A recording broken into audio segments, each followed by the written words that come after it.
So ಈಗ king maker ಅನ್ನುವಂಥ ಪಟ್ಟದಲ್ಲಿ ಕೂತ್ಕೊಂಡಿರುವಂಥದ್ದು ಎಡಪಕ್ಷಗಳು. ಇನ್ಫ್ಯಾಕ್ಟ್ ಈ ಮೂರು ಪಕ್ಷಗಳು ನಿಮ್ಮ ಸ್ಕ್ರೀನ್ ಮೇಲೆ ಏನು ಗಮನಿಸ್ತಾ ಇದ್ದೀರಿ, ಈ ಮೂರು ಪಕ್ಷಗಳು ವಿಸಿಕೆ, ಸಿಪಿಐ, ಸಿಪಿಐಎಂ, ಈ ಮೂರು ಪಕ್ಷಗಳು ತಲಾ 2 ಶಾಸಕರನ್ನ ಹೊಂದಿದ್ದಾವೆ. ಸೊ ಹಾಗಾಗಿ ಒಟ್ಟಾರೆಯಾಗಿ 6 ಶಾಸಕರ ಬಲ ಈ ಮೂರು ಪಕ್ಷದಿಂದ ಲಭಿಸಿದಂತೆ ಆಗುತ್ತೆ. ಆದರೆ ಪ್ರಶ್ನೆ ಯಾರಿಗೆ ಲಭಿಸುತ್ತೆ? ಈಗ ಸಿಪಿಐ, ಸಿಪಿಐಎಂ ವಿಜಯ್ ಅವ್ರಿಗೆ ಸಪೋರ್ಟ್ ಮಾಡಬೇಕಾ ಬೇಡವಾ ಅನ್ನೋದರ ಕುರಿತಾಗಿ ಇವತ್ತು ಒಂದು ಅಂತಿಮ ನಿರ್ಧಾರಕ್ಕೆ ಸಿಪಿಐ ಪಕ್ಷಗಳು ಬರ್ತಾವೆ. ವಿಸಿಕೆ ಕೂಡ ತಮ್ಮ ನಿರ್ಧಾರವನ್ನು ಇವತ್ತು ತಿಳಿಸ್ತಾರೆ.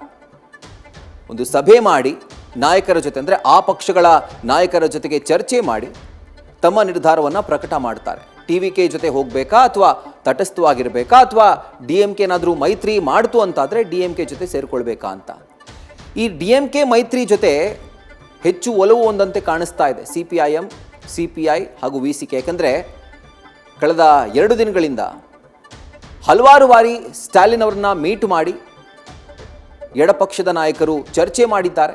ಒಂದು ವೇಳೆ ಯಾರು ಊಹೆ ಮಾಡದಿರೋ ರೀತಿಯಲ್ಲಿ DMK, AIADMK ಮೈತ್ರಿ ಆಯಿತು ಅಂತಾದರೆ ಆಗ CPI, CPIM ಹಾಗೂ VCK ಆ ಕಡೆ ವಾಲಿದ್ರೂ ಕೂಡ ಅಚ್ಚರಿ ಪಡಬೇಕಾಗಿಲ್ಲ. ಬಟ್ ಈಗ ಸದ್ಯಕ್ಕೆ TVK ನಾಯಕರು CPI, CPIM ಹಾಗೂ VCK ನಾಯಕರನ್ನು ಭೇಟಿ ಮಾಡಿದ್ದಾರೆ, ಚರ್ಚೆ ಮಾಡಿದ್ದಾರೆ, ನಿಮ್ಮ ಬೆಂಬಲ ನಮಗೆ ಬೇಕು ಅಂತ ಕೇಳ್ಕೊಂಡಿದ್ದಾರೆ ಹಾಗೂ ಇವತ್ತು ತಮ್ಮ ನಿರ್ಧಾರವನ್ನು ಪ್ರಕಟ ಮಾಡೋದಾಗಿ ಮೂರು ಪಕ್ಷಗಳು ತಿಳಿಸಿದ್ದಾವೆ. ಸೊ ಹೀಗಾಗಿ ಇವತ್ತು ಸಂಜೆಯ ಒಳಗಾಗಿ CPI, CPIM ಹಾಗೂ VCK ಈ ಪಕ್ಷಗಳ ನಿಲುವೇನು, ಯಾರ ಜೊತೆಗೆ ಹೊಂದಾಣಿಕೆ ಮಾಡಿಕೊಳ್ಳೋದಕ್ಕೆ ಮುಂದೆ ಬಂದಿದ್ದಾವೆ, ಇದೆಲ್ಲವೂ ಕೂಡ ಇವತ್ತು ಫೈನಲೈಸ್ ಆಗುತ್ತೆ.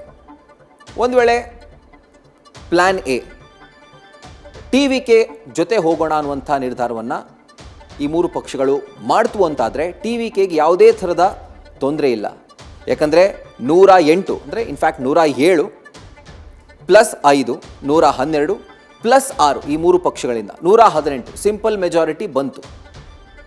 ಯಾವುದೇ ಥರದ ತೊಂದರೆ ಇಲ್ಲ, ತಕರಾರಿಲ್ಲ, ಅಡ್ಡಿ ಆತಂಕಗಳಿಲ್ಲ, ಸುಗಮವಾಗಿ ಪದಗ್ರಹಣ ಕಾರ್ಯಕ್ರಮ ನಡೆಯುತ್ತೆ. ಒಂದು ವೇಳೆ ಈ ಮೂರು ಪಕ್ಷಗಳಲ್ಲಿ ಮಿನಿಮಮ್ ಒಂದು ಪಕ್ಷ ಅಟ್ಲೀಸ್ಟ್ ಇಲ್ಲ ನಾವು TVK ಜೊತೆ ಹೋಗಲ್ಲ ಅಂತಾದರೆ ಆಗ ಈ ಡ್ರಾಮಾ ಇನ್ನು ಹೈ ಡ್ರಾಮಾ ಆಗುವಂಥ ಸಾಧ್ಯತೆ ಇದೆ. ಆ್ಯಂಡ್ ಅದು ಇನ್ನಷ್ಟು ದಿನಗಳ ಕಾಲ ಪ್ರೊಲಾಂಗ್ ಆಗುವಂಥ ಸಾಧ್ಯತೆ ಇದೆ, ವಿಸ್ತರಣೆ ಆಗುವಂಥ ಸಾಧ್ಯತೆ ಇದೆ. ಸೊ ಈ ಮೂರು ಪಕ್ಷಗಳು ಯಾರಿಗೆ ತಮ್ಮ ಬೆಂಬಲವನ್ನು ಸೂಚಿಸುತ್ತವೆ ಅನ್ನುವಂಥದ್ದು ಇವತ್ತು ಗೊತ್ತಾಗುತ್ತೆ.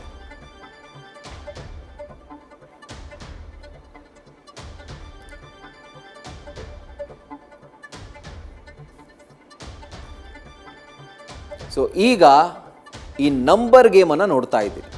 ವಿಜಯ್ ಅವರ TVK ಪಕ್ಷ ಅತಿ ದೊಡ್ಡ ಪಕ್ಷವಾಗಿ ಎಲೆಕ್ಷನಲ್ಲಿ ಹೊರಹೊಮ್ಮಿದ್ರೂ ಕೂಡ ತ್ರಿಶಂಕು ಸ್ಥಿತಿಯಲ್ಲಿದೆ. ತ್ರಿಶಂಕು ಯಾಕೆ ಅಂತಂದರೆ ಈ ಮೂರು ಪಕ್ಷಗಳ ಒಂದು ಗೊಂದಲದಿಂದ. ಇವಾಗ ಗಮನಿಸ್ತಾ ಇದ್ದೀರಿ, TVK 107 ಸ್ಥಾನ, ಇನ್ಫ್ಯಾಕ್ಟ್ 108, ವಿಜಯ್ ಅವರು 2 ಕಡೆ ನಿಂತ್ಕೊಂಡು 2 ಕಡೆ ಗೆದ್ದಿರೋದ್ರಿಂದ 107 ಒಂದು ನಂಬರ್ ಅಂತ ನಾವು ಕನ್ಸಿಡರ್ ಮಾಡ್ಬೋದು. ಅದರ ಜೊತೆಗೆ ಕಾಂಗ್ರೆಸ್ ಈಗಾಗಲೇ ಬೆಂಬಲವನ್ನು ಕೊಟ್ಟಿದೆ, ಕಾಂಗ್ರೆಸ್ 5. ಈಗ ಈ VCK, CPI, CPIM ಈ ಮೂರು ಪಕ್ಷಗಳ ಒಂದು ಗೊಂದಲದಿಂದಾನೆ ಅಥವಾ ತಟಸ್ಥ ನಿಲುವಿಂದಾನೆ ಈ ತ್ರಿಶಂಕು ಸ್ಥಿತಿಯಲ್ಲಿ TVK ಹಾಗೂ ವಿಜಯ್ ಇರುವಂಥದ್ದು.